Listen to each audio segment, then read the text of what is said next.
In March 1947, Earl Louis Mountbatten and his wife Edwina arrive in New Delhi. The great-grandson of Queen Victoria and second cousin to George VI, Mountbatten brings a regal presence to the drama of India's independence. As the last viceroy, he bears responsibility for India's fate.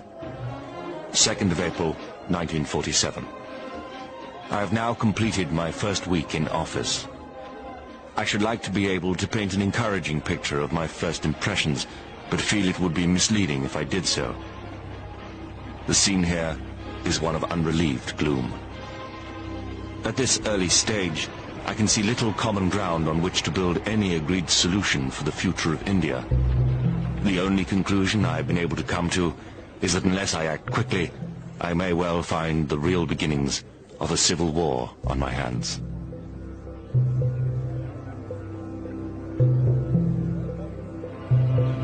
By May, attempts to create a unified India have failed. Gandhi retreats from political life. Muhammad Ali Jinnah, leader of the Muslim League, and Jawaharlal Nehru of the Indian National Congress concede to divide India. Fearing a total loss of control, Mountbatten brings forward the transfer of power to August.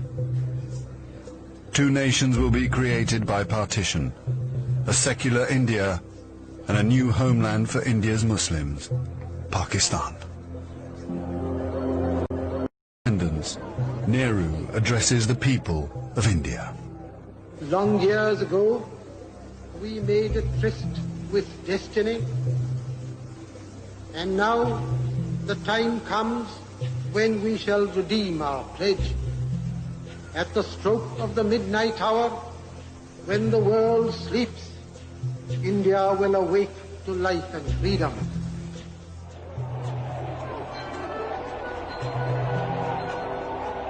The 15th of August, 1947, the British Empire in India has come to an end.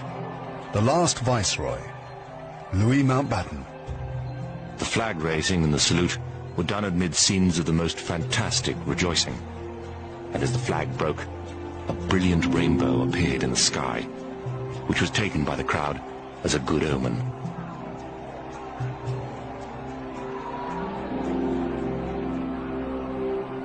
Qasim Muhammad. On the 15th of August came freedom. The freedom to burn, loot and murder. While Delhi and Karachi were celebrating, central Punjab was burning.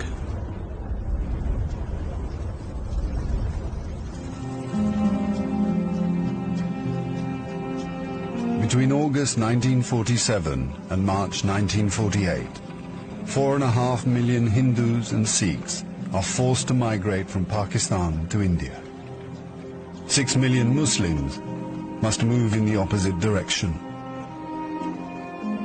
Britons and Indians witness the bloodshed. Shahid Ahmed. It is a battleground. People have gone mad. Trains to Pakistan are being looted and occupants slaughtered. We all knew that carnage was in the offing. So did Mountbatten. The British Empire, which tried to build India over centuries, can never live down this great tragedy.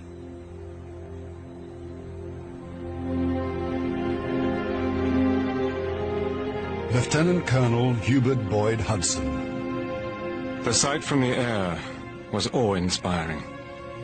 In this chaos, millions of refugees were struggling to get to India or Pakistan. Thousands of others were doing their best to prevent them, murdering them by the hundred. But death is nothing. There are things more terrible than death.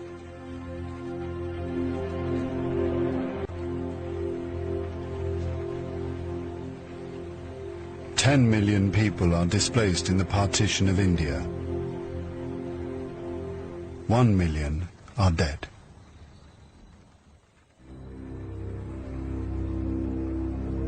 By the summer of 1948, most of the British have left. Hubert Boyd Hudson has been in India for 15 years. India is full of ghosts.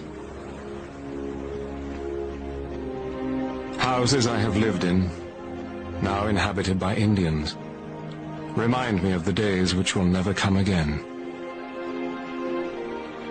When the Viceroy drove past with a cavalry escort in red coats, I have seen the greatness of the British in India, but now it is all ended, and we are the last to leave, the few who are trying to tidy up the mess which the sudden splitting of an old empire has caused. Britain has lost its greatest imperial possession. Mahatma Gandhi once said that if India became free, the rest of the empire would follow.